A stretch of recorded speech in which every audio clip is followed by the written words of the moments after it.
संसद में बजट सत्र के दौरान गहमा गहमी का माहौल बरकरार रहा। शाम 5 बजे पीएम मोदी का संबोधन होना था। सुबह से ही इसे लेकर चर्चा तेज थी, लेकिन ऐन वक्त पर यह संबोधन टल गया, जिसको लेकर अब कई सवाल खड़े हो रहे हैं। वहीं दूसरी तरफ राज्यसभा में विपक्ष के नेता खरगे ने तमाम मुद्दों पर मोदी सरकार की चौतरफा घेराबंदी कर दी है। तो क्या कुछ हुआ संसद में, जानेंगे इस रिपोर्ट में।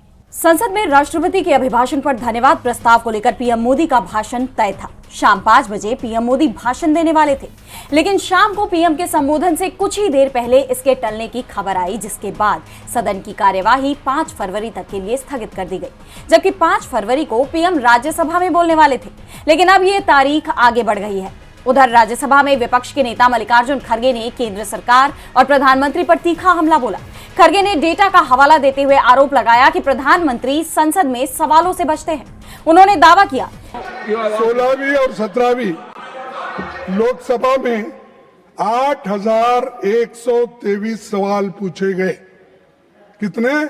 8,123 सवाल पूछे गए, लेकिन केवल 13 स्वीकार हुए और 1,015 सवाल खारिज हो गए। खड़गे ने कर्नाटक, तमिलनाडु, केरल जैसे गैर एनडीए शासित राज्यों में राज्यपालों की भूमिका पर भी आपत्ति जताई।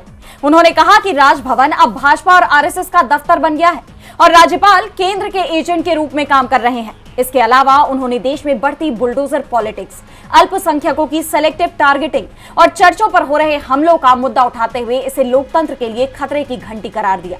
यानी एक तरफ जहां लोकसभा में पीएम मोदी के संबोधन टलने की चर्चा गर्म रही, तो वहीं राज्यसभा में खड़गे ने मोदी सरकार को जमकर घेरा।